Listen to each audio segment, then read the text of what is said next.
नमस्कार, स्वागत है आपका एस्ट्रोएक्स ज्योतिष में। और आज हम बात करेंगे मीन लग्न के बारे में। लेकिन उससे पहले दोस्तों आपको मैं जानकारी दे दूं कि मेष राशि से लेकर मीन राशि तक आधारित जो 12 लग्न होते हैं उनका किसी जातक के जीवन पर क्या असर पड़ता है, कैसी उसको विशेषताएं मिलती हैं, क्या क्वालिटीज मिलती हैं, इस संबंध में दोस्तों हमने अपने वीडियो जो है आपके साथ शेयर किया। और अब ये जो लग्नों की जो विशेषताओं की श्रृंखला है ये मीन लग्न पे आकर दोस्तों पूर्ण होने वाली है। इसके बाद जो हमारी अपकमिंग वीडियोस आएंगी वो अलग अलग टॉपिक्स पे होंगी जो कि ज्योतिष से रिलेटेड होंगी और जो बहुत रोचक होने जा रही है। तो दोस्तों अगर आप ज्योतिष से संबंधित जानकारियों को सीखना चाहते हैं, ज्योतिष संबंधित गूढ़ रहस्य को जानना चाहते हैं, तो प्लीज़ मेरे इस चैनल से जरूर जुड़िए और इसको लाइक और सब्सक्राइब जरूर कीजिएगा। तो आइए बात करते हैं मीन लग्न के बारे में।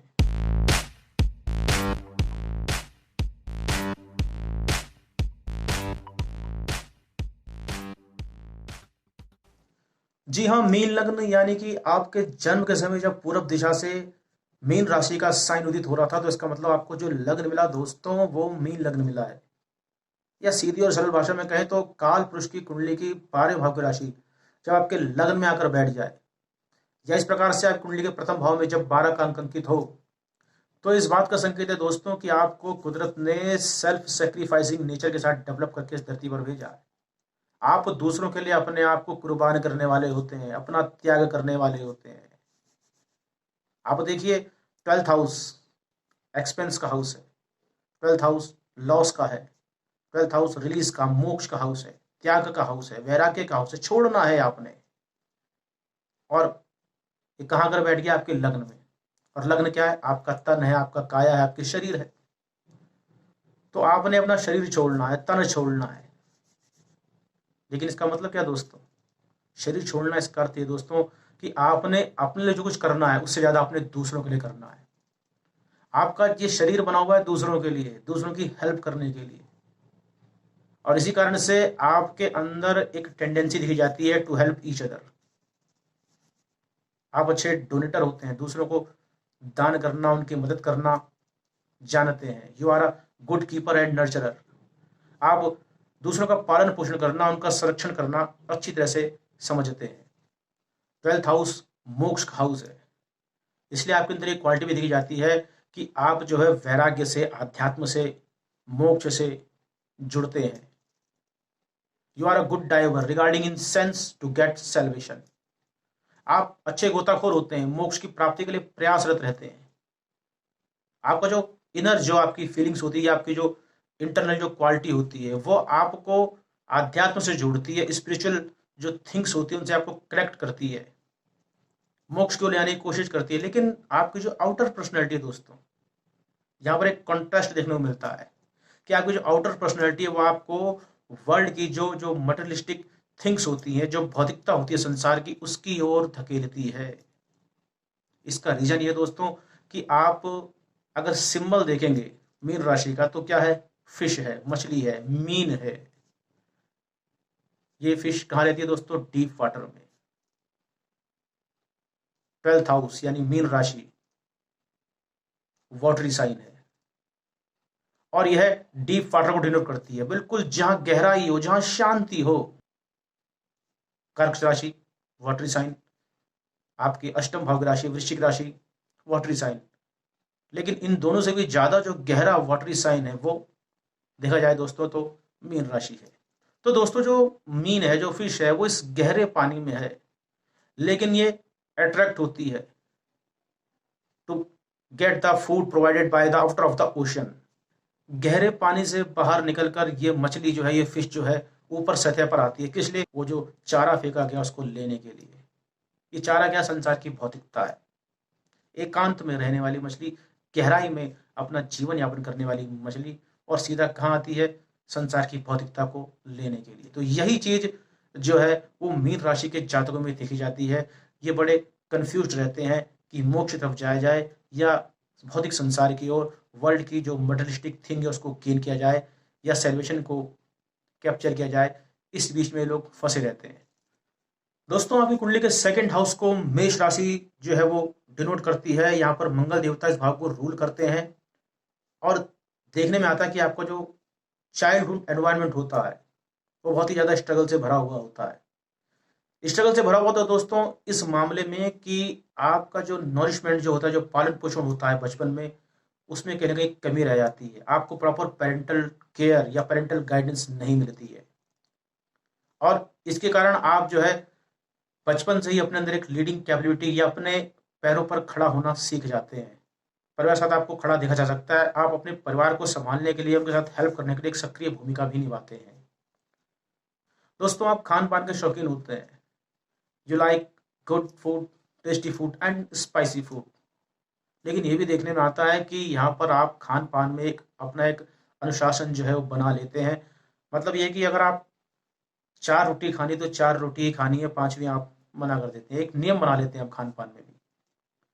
आपकी ओरिटरी स्किल्स की बात की जाए तो आप जो ओरिटरी स्किल्स है वो बहुत शार्प होती है, उसमें एक एग्रेशन देखने को मिलता है। बात की जाए आपके वेल्थ की तो आप वेल्थ को गेन करने के लिए बहुत फोकस्ड रहते हैं। आपका ध्यान वेल्थ को गेन करने में रहता है। किस तरह से को वेल्थ को, मतलब आप पैसे की वैल्यू समझते हैं, कद्र करते हैं पैसे की। बात की जाए आपकी कुंडली के थर्ड हाउस की, थर्ड हाउस में वृष राशि आती है, तो आपका सिबलिंग्स के साथ में, अपने नेबरहुड जो सर्कल है उसमें, या आपके क्लोजिंग टच में, या आपके सोशल नेटवर्क में आपका कम्युनिकेशन बहुत अच्छा रहता है। आप बहुत कम्युनिकेटिव होते हैं। आप उनके साथ बहुत लॉयल होते हैं, ऑनेस्ट होते हैं, और आपका ये ध्येय रहता है कि आप इन रिश्तों को मेंटेन करके चलें। कई बार आपको उनके साथ उनके सुख दुख में खड़ा भी देखा जा सकता है। दोस्तों, राइटिंग सेक्टर हो, कम्युनिकेशन हो, या फिर कॉरेस्पॉन्डिंग जो सेक्टर होता है, इससे आपके धन को इंक्रीज करने में सपोर्ट मिलती है, या आपको इनसे वेल्थ को या मनी को गेन करते हुए देखा जा सकता है इन माध्यमों के द्वारा। बात करें आप कुंडली के फोर्थ हाउस की, आपकी कुंडली के फोर्थ हाउस में मिथुन राशि यहाँ पर आकर विराजमान हो जाती है, तो कहीं ना कहीं घर के मामले में, वाहन के मामले, या होमलैंड के, होम टाउन के, या मदर से रिलेशन के मामले में आपको काफ़ी एफर्ट करना पड़ता है। आपका घर होता है, वाहन होता है, लेकिन आप उसका पूर्ण सुख नहीं ले पाते हैं। कई बार देखने में आता है कि आपका अपना प्रॉपर्टी है, अपना हाउस है, होम है, या अपना व्हीकल्स है, लेकिन उसके बावजूद आप जो है वो दूसरों पर डिपेंड रहते हैं, या इनसे आपकी कनेक्टिविटी बहुत कम रहती है। आप रेंट पे रहते हैं, मतलब अपना घर होते हुए भी रेंट पे रहना पड़े, या इनसे कनेक्टिविटी बहुत कम हो, ऐसा देखने में मिलता है। आपकी जो मदर है वो करेजियस लेडी होती हैं, ट्रैवल करने वाली लेडी होती हैं, और बहुत टॉकेटिव लेडी होती हैं, ज़्यादा बात करने वाली, उनको बातचीत करते हुए ज़्यादा देखा जा सकता है। बात करें पब्लिक के बीच आपकी फिगर की, तो पब्लिक के बीच जो आपकी छवि है वो एक अच्छी छवि होती है। आपको लोग एक व्यावहारिक आदमी के तौर पर, व्यावहारिक व्यक्ति के तौर पर जानते हैं। आपको सेल्फ मेड मैन जो है उसकी उपाधि लोगों से मिलती है, और आपको संघर्षशील के तौर पर व्यक्ति जानते हैं। मतलब लोग जानते हैं कि भाई इसने जीवन में जो कुछ किया अपने दम पे हासिल किया है, ये सेल्फ मेड मैन है, इसने बहुत संघर्ष किया है।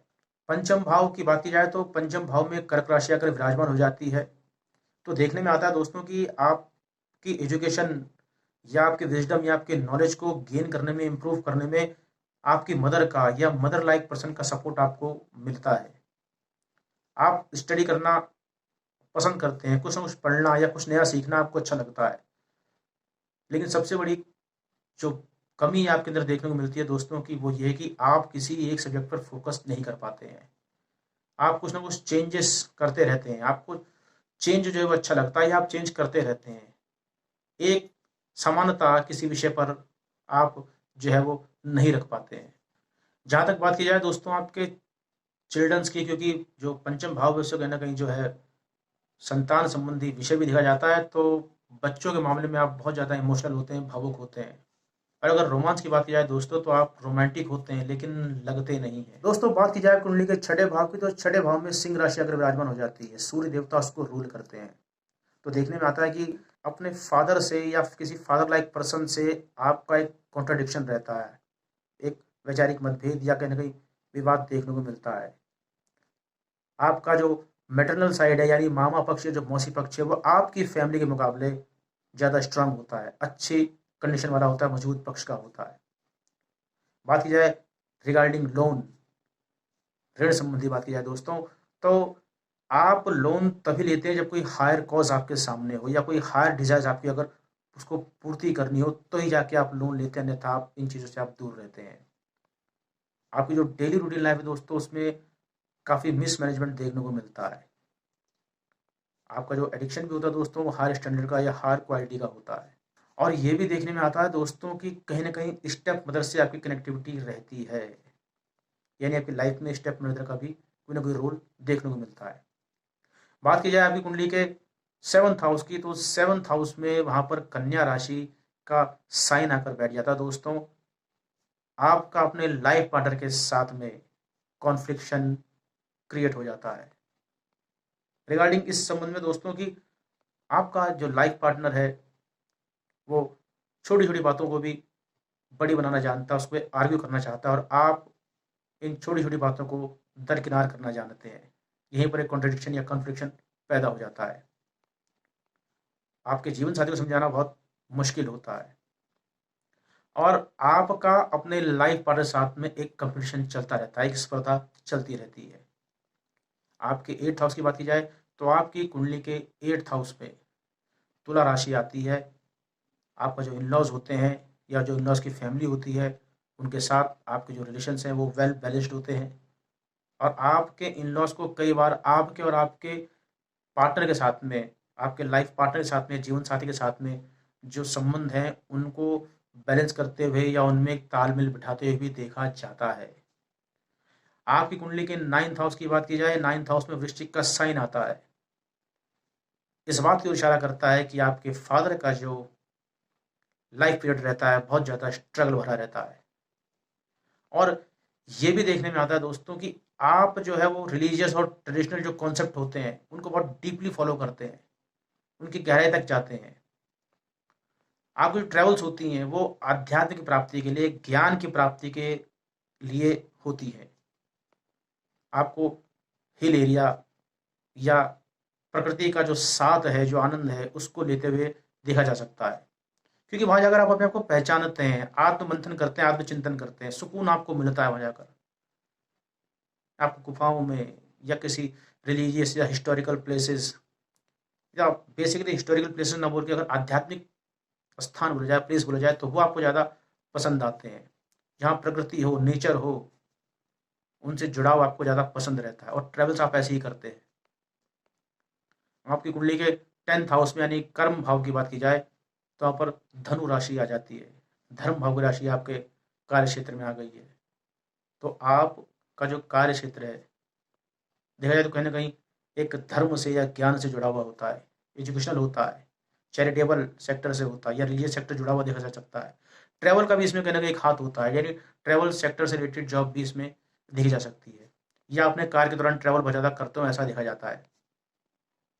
आपका जो वर्किंग एरिया होता है, वर्किंग सेक्टर होता है, उसमें आप प्योरिटी और ऑनेस्टी को पसंद करते हैं, ईमानदारी आप चाहते हैं उसमें, आपको उसमें कोई हेरा फेरी या छल पसंद नहीं है।